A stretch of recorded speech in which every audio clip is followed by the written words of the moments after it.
আরেকটা দায়িত্ব দিয়ে দিই, সেটা হচ্ছে আমি তো অফিসে থাকবো, তোমার কিন্তু দেখাশোনা করতে হবে। আমি যতটুকু পারবো তাই করব, যতটুকু ইনশাআল্লাহ। পারবো। কি কি বিষয় আপনার লফট তৈরি করার পরে লক্ষ্য করতে হবে বা আপনার মাথায় রাখতে হবে, কি কি বিষয়, যে বিষয়গুলো আপনাকে আপনার একজন প্রকৃত কবুতরবাজ হতে হেল্প করবে? হ্যালো এভরিওয়ান, আসসালামু আলাইকুম। কি অবস্থা সবার, কেমন আছেন? আশা করি সবাই খুব ভালো আছেন। এবং আপনারা দেখতে পাচ্ছেন আমার সাথে আমার আব্বু আছে। আব্বুর কাছে কয়েকটা কোশ্চেন করবো ভিডিওতে, যেহেতু লফের কাজ শেষ মোটামুটি, এবং প্রত্যেকটা কাজ শুরু থেকে শেষ পর্যন্ত আব্বুই ছিল, আমি জাস্ট লাস্ট রবিবারে ফিনিশিং টাইমে আমি ছিলাম।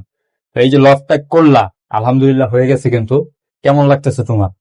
ইনশাল্লাহ আমার খুব ভালো লাগতেছে। ভালো লাগতেছে। আমি যতদূর জানি তোমার কিন্তু কবুতর পালনের শখ ছিল, এটা কত বছর আগে?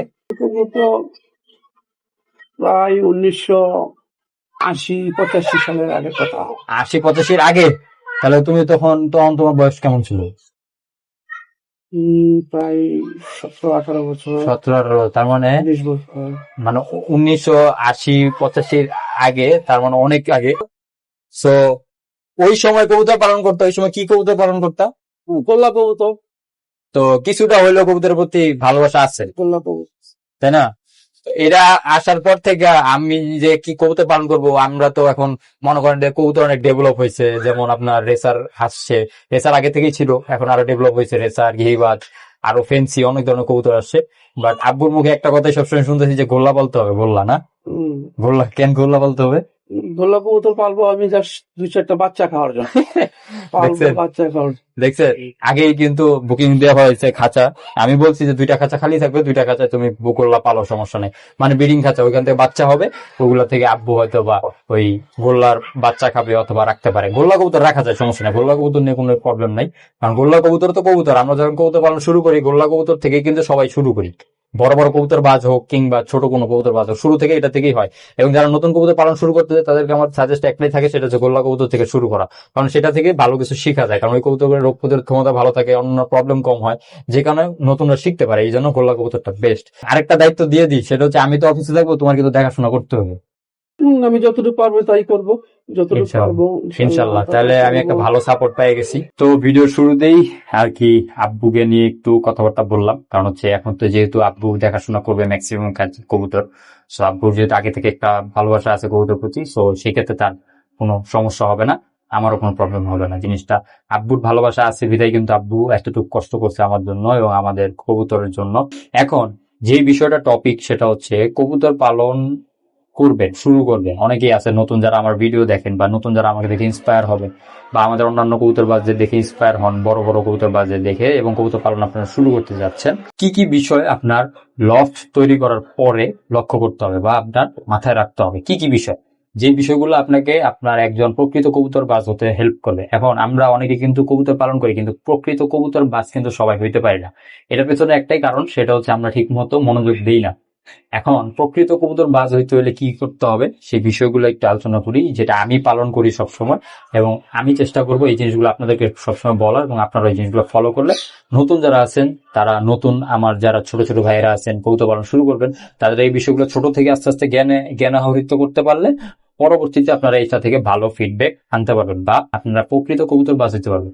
আর আমি এতটুকু শিওর, একজন প্রকৃত কবুতরবাজ অবশ্যই একজন ভালো মানুষ, এবং কবুতরবাজের মধ্যে 90% মানুষই ভালো মানুষ হয়, 10% মানুষ একটু অন্যরকম হয়, কারণ সব মানুষ তার একরকম হয় না। লফট তৈরি করে ফেলছি, এখন আমার কি কি বিষয় খেয়াল রাখতে হবে? কবুতর লফট করে ফেলছেন, লফট করার পরে আপনার যে যে বিষয়গুলো খেয়াল রাখতে হবে, যদি আপনি কবুতর পালন আগে থেকে করে থাকেন তাহলে তো সব থেকে ভালো, আর যদি আগে থেকে কবুতর পালন করতে না পারেন তাহলে সবসময় আপনার মাথায় একটা জিনিস মাথায় রাখতে হবে, সেটা হচ্ছে কবুতর পালন শুরু করলে কবুতরের যত্নটা ঠিক মতো করতে হবে। একজন প্রকৃত কবুতরবাজ অবশ্যই তার কবুতরের যত্নটা 100% করে। এমন না যে একটা কবুতর আনার পরে ছেড়ে রেখে দিলাম, সেখানে কবুতর ভালো থাকলো কি থাকলো না, খাবার ঠিক মতো পাইলো কি পাইলো না, এই বিষয়গুলো আমরা অনেকে খেয়াল রাখি না। বাট এই বিষয়গুলো কিন্তু আপনার 100% কেয়ার করতে হবে, 100% খেয়াল রাখতে হবে। কারণ আপনার কবুতর যদি যত্ন না করতে পারেন তাহলে আপনার কবুতর কিন্তু একটা জান, এটা একটা, আপনার কবুতরের কিন্তু একটা জীবন আছে, এই জীবনটা যদি আপনি রক্ষা করতে না পারেন এটার হিসাব কিন্তু আপনার দিতে হবে। ধর্মীয় কিছু নিয়ম আছে, এই বিষয়গুলো আমরা মানার চেষ্টা করি। আমরা কবুতর পালন করব, কিন্তু আমরা কবুতর নিয়ে কখনো অহংকার করব না। এই বিষয়টা আসলে আমি মনে করি নতুন যারা আছেন বা পুরাতন যারা আছেন তাদের অনেকের মাথায় আছে, নতুন যারা আছেন তাদের মাথায় থাকে না। কারণ হচ্ছে আমরা যারা কবুতর পালন করি, কবুতর আনার পরে শুরু করে দিই, বাট কবুতর নিয়ে অহংকার করে কারা? যাদের কবুতর অনেক আছে তারা কি করে, তাদের কবুতর অনেক অহংকার করে, হ্যাঁ আমার এত কবুতর আছে, তোমার এত কবুতর নাই। এই অহংকার জিনিসটা রাখা যাবে না, কারণ আপনার কবুতর আজকে আছে কালকে মারা যেতেও পারে, কালকে নাও থাকতে পারে। তো এই জন্য কবুতর নিয়ে কোনো অহংকার করবেন না, চেষ্টা করবেন কবুতর যা আছে আলহামদুলিল্লাহ বলার, এবং সেই কবুতরগুলো নিয়ে এক্সপেকটেশনটা ফুলফিল করার জন্য। আরেকটা বিষয় সেটা হচ্ছে, আপনি একটা কবুতর দাম দিয়ে কিনছেন, অনেক দাম দিয়ে কিনছেন, সেটা হয়তো অন্য কেউ নাও কিনতে পারে বা তার সেই সামর্থ্যটাও নাই। আপনি যদি চিন্তা করেন যে আপনি অনেক দাম দিয়ে কিনছেন, আপনি অনেক বড় কবুতর বাজ হয়ে গেছেন, এটা ঠিক না। কারণ সবাই কিন্তু কবুতর কিনতে পারে, চাইলে কিছু টাকা অ্যারেঞ্জ করলে যে কেউ একটা দামি কবুতর কিনতে পারে, বাট দামি কবুতর রাখার মতো সামর্থ্য সবার থাকে না। দামি কবুতর অনেক কেয়ার করতে হয়, অনেকভাবে পালন করতে হয়। এখন আপনি যদি আপনি একটা কবুতর দাম দিয়ে কিনছেন, আরেকজনকে যদি বলেন দেখছো তো আমার কবুতর এত দাম, তোর কবুতর এত কম দাম কেন, এই জিনিসগুলো কিন্তু অহংকারের পরিচয়। একজন প্রকৃত কবুতর বাস কিন্তু দাম দিয়ে কবুতর কিনলে কখনোই কোনো মানুষকে এইভাবে বলে না। সে চেষ্টা করে তার ওই কবুতরটার সম্পর্কে ইনফরমেশন আরো মানুষকে দেওয়ার জন্য, যে আমার কবুতর এই বৈশিষ্ট্যগুলো আছে, এইটা দেখে আমি কিনছি, এই জন্য আমি কিনছি। এতে কি হয়, অন্য মানুষ শিখতে পারে, অন্য মানুষ সেখান থেকে একটা গুড মেসেজ পায় যে আমিও এই ধরনের কবুতর কালেকশন করবো ইনশাল্লাহ। আরেকটা গুরুত্বপূর্ণ বিষয় সেটা হচ্ছে, কবুতর নিয়ে কখনো লোভ করা যাবে না। আমি যেটা বললাম যে অন্যের একটা দামি কবুতর আছে বা অন্যের ভালো ভালো কবুতর আছে, সেখানে দেখে এসে যদি আপনি লোভ করেন যে আমার যদি এরকম কবুতর থাকতো, এই জিনিসগুলো করা যাবে না। কারণ এই জিনিসগুলো কিন্তু আপনাকে নিজের পার্সোনালিটিকে নিচু করে ফেলে। আপনি চেষ্টা করবেন যে কারো কাছে যদি ভালো কবুতর দেখেন বা কারো বাসায় ভালো কবুতর দেখেন, অবশ্যই সর্বপ্রথম মাশাআল্লাহ বলবেন। মাশাআল্লাহ বলার পরে নিজে ভিতরে একটা জেদ তৈরি করবেন যে আমি ওই ধরনের কবুতর কালেকশন করবো বা আমি ওই ধরনের কবুতর ব্রিডিং করে তৈরি করবো। তাহলে কি হবে, আপনার নিজের পার্সোনালিটিটাও ঠিক থাকবে, আপনি আস্তে আস্তে কিন্তু ভালো কবুতর বাজ হয়ে উঠতে পারবেন, প্রকৃত কবুতর বাজ হয়ে উঠতে পারবেন। আরেকটা বিষয় সেটা হচ্ছে, আমরা কবুতর বাজ একজন আরেকজনকে হেল্প করব। নতুন যারা আছি তারা এই জিনিসগুলো বুঝি না।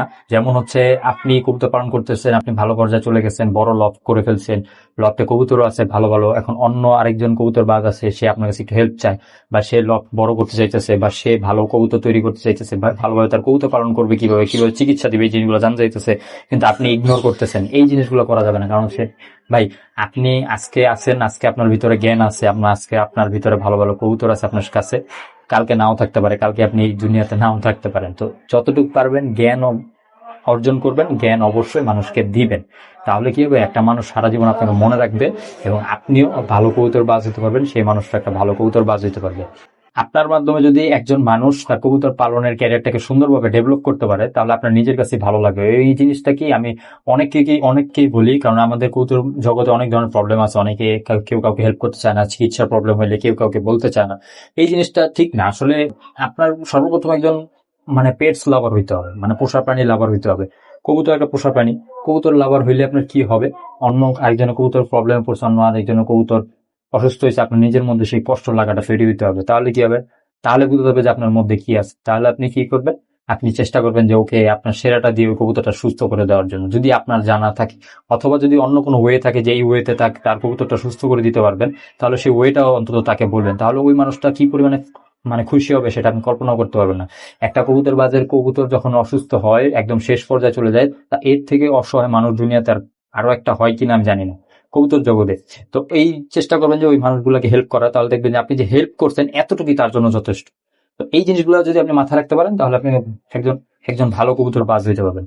আর লাস্ট যে পয়েন্টটা সেটা হচ্ছে, এই যে আমি যে পয়েন্টগুলো আপনাদেরকে বললাম, এবং যারা নতুন কবুতর পালন শুরু করতে যাচ্ছে, আপনার আশেপাশে ছোট ভাই আছে কিংবা বড় ভাই যারা আছে, যাদের শখ হয়েছে কবুতর পালন শুরু করা, তাদেরকে আপনি হেল্প করবেন অবশ্যই, এবং তাদেরকে আমার এই পয়েন্টগুলো অবশ্যই বুঝাই দিবেন। তাহলে কি হবে, সেই মানুষটাও কিন্তু আরো 5-6 জনকে এই জিনিসগুলো বুঝাবে। এইভাবেই কিন্তু ডেভেলপ হবে কবুতর সেক্টর। তো সবাই ভালো থাকেন, সুস্থ থাকেন। আজকের মতো ভিডিও শেষ করছি। আর এই ভিডিওটাতে বক বেশি থাকলেও ভিডিওতে কিছু কার্যকরী কথা আছে, এই কথাগুলো আপনারা মাথায় রাখবেন, এবং আমি এই বিষয়গুলো মাথায় রাখবো ইনশাআল্লাহ। তো আপনারা সবাই মাথা রাখবেন। আর আমার লফটে নেক্সট যে ভিডিওটা আসবে ইনশাল্লাহ, সেটা হচ্ছে আমার ব্রিডিং খাঁচার জন্য কিছু অ্যাক্সেসরিজ কিনতে হবে, সেটা কেনার জন্য আমার যাইতে হবে। তো সেইগুলো আনার পরে ইনশাল্লাহ আমি আপনাদেরকে দেখাবো নেক্সট ভিডিওতে। সবাই ভালো থাকেন, সুস্থ থাকেন। আজকের মতো ভিডিও শেষ করছি। আসসালামু আলাইকুম।